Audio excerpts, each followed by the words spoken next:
विकसित भारत के लक्ष्य तक पहुंचने के लिए हमें देश की एकता तोड़ने वाले हर षड्यंत्र को विफल बनाना होगा, एकता की ताकत से विफल बनाना होगा।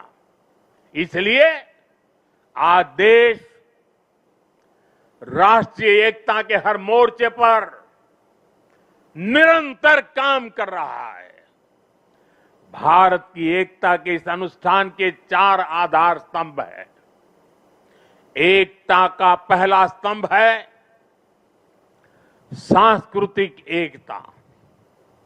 ये भारत की संस्कृति है जिसने हजारों वर्षों से राजनैतिक हालातों से अलग भारत को एक राष्ट्र के रूप में अमर रखा है। हमारे 12 ज्योतिर्लिंग, 7 पुरियां, 4 धाम, 50 से अधिक शक्तिपीठ, तीर्थ यात्राओं की परंपरा, ये वो प्राण ऊर्जा है जो भारत को एक चैतन्य राष्ट्र बनाती है। इसी परंपरा को आज हम सौराष्ट्र तमिल संगमम और काशी तमिल संगमम जैसे आयोजनों के जरिए आगे बढ़ा रहे हैं। हम अंतर्राष्ट्रीय योग दिवस के जरिए भारत के महान योग विज्ञान को नई पहचान दिला रहे हैं। हमारा योग आज लोगों को जोड़ने का माध्यम बन रहा है।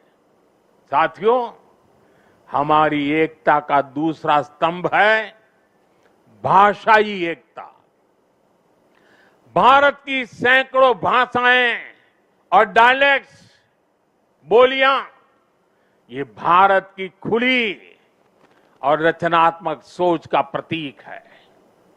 क्योंकि हमारे यहां किसी समाज ने, सत्ता ने या संप्रदाय ने कभी भी भाषा को अपना हथियार नहीं बनाया। एक भाषा को थोपने का प्रयास नहीं हुआ। तभी भारत भाषाई विविधता की दृष्टि से विश्व का इतना समृद्ध राष्ट्र बना है। हमारी भाषाओं ने संगीत के अलग अलग सुरों की तरह हमारी पहचान को सशक्त बनाया है। इसलिए साथियों, हम हर भाषा को राष्ट्रीय भाषा मानते हैं। हम गर्व से कहते हैं कि भारत के पास तमिल जैसी दुनिया की सबसे पुरानी भाषा है और हमें इसका गर्व है। हमारे पास संस्कृत जैसी ज्ञान की धरोहर है। इसी तरह हर भारतीय भाषा की अपनी खूबी है, अपनी साहित्यिक और सांस्कृतिक पूंजी है। हम हर भारतीय भाषा को प्रमोट कर रहे हैं। हम चाहते हैं कि हिंदुस्तान के बच्चे अपनी मातृभाषा में पढ़ाई करें और आगे बढ़े। भारत के लोग देश की दूसरी भाषाओं को भी जानें, उनसे सीखें। भाषाएं हमारी एकता की सूत्रधार बने। और ये एक दिन का काम नहीं है, ये निरंतर चलने वाला काम है, जिसकी जिम्मेदारी हम सबको मिलकर के उठानी है। साथियों, हमारी एकता का तीसरा स्तंभ है भेदभाव मुक्त विकास। क्योंकि गरीबी और भेदभाव ही सामाजिक ताने बाने की सबसे बड़ी कमजोरी होते हैं। देश के दुश्मनों ने हमेशा इन कमजोरियों का इस्तेमाल किया है। इसलिए सरदार साहब गरीबी के खिलाफ देश के लिए दीर्घकालिक योजना पर काम करना चाहते थे।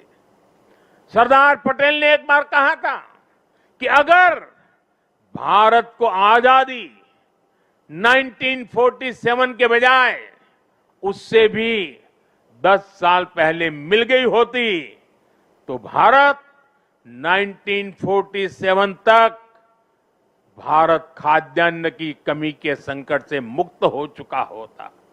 उन्होंने कहा था कि जैसे उन्होंने रियासतों के विलय की चुनौती सुलझाई, वो अन्न की कमी की चुनौती भी सुलझा कर ही रुकते। ये थी सरदार साहब की इच्छा शक्ति। बड़ी से बड़ी चुनौती से निपटने के लिए हमें यही इच्छा शक्ति दिखानी होती। और मुझे गर्व है कि हमारी सरकार सरदार साहब के इन अधूरे संकल्प को भी पूरा करने में लगी है। बीते एक दशक में हमने 25 करोड़ देशवासियों को गरीबी से बाहर निकाला है। आज करोड़ों गरीबों को घर मिल रहा है, घर घर साफ पानी पहुंच रहा है, मुफ्त इलाज की सुविधा मिल रही है। यानी हर नागरिक के लिए गरिमापूर्ण जीवन, ये आज देश का मिशन भी है और विजन भी है।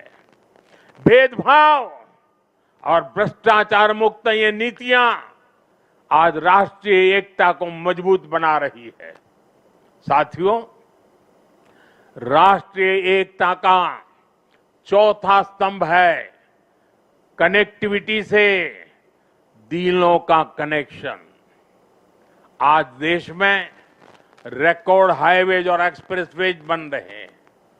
वंदे भारत और नमो भारत जैसी ट्रेनें भारतीय रेल को ट्रांसफॉर्म कर रही है। छोटे शहर भी अब एयरपोर्ट की सुविधा से जुड़ रहे हैं। इस आधुनिक इंफ्रास्ट्रक्चर से भारत को लेकर दुनिया का नजरिया ही पूरी तरह बदल रहा है। इसने उत्तर से दक्षिण, पूरब से पश्चिम देश की दूरियों को भी कम किया है। आज लोग आसानी से दूसरे राज्यों में पर्यटन के लिए जा रहे हैं, व्यापार के लिए जा रहे हैं।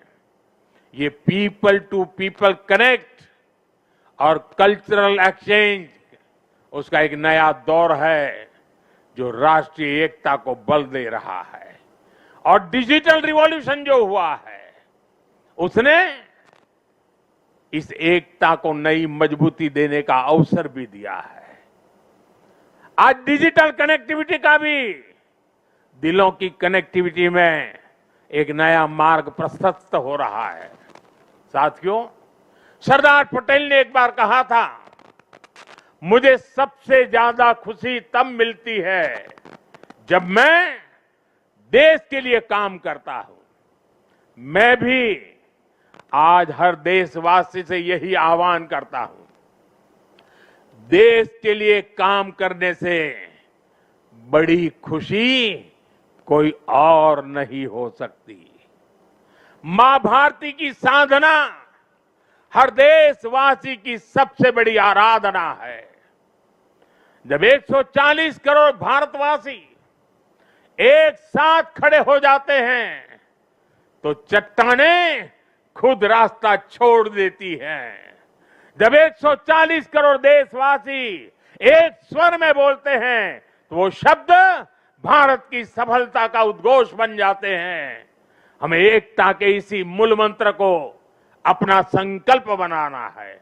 हमें बंटना नहीं है, हमें कमजोर नहीं पड़ना है। यही सरदार साहब के लिए हमारी सच्ची श्रद्धांजलि है। मुझे विश्वास है हम सब साथ मिलकर एक भारत श्रेष्ठ भारत के संकल्प को मजबूती देंगे। हम साथ मिलकर विकसित भारत और आत्मनिर्भर भारत के सपने को पूरा करेंगे।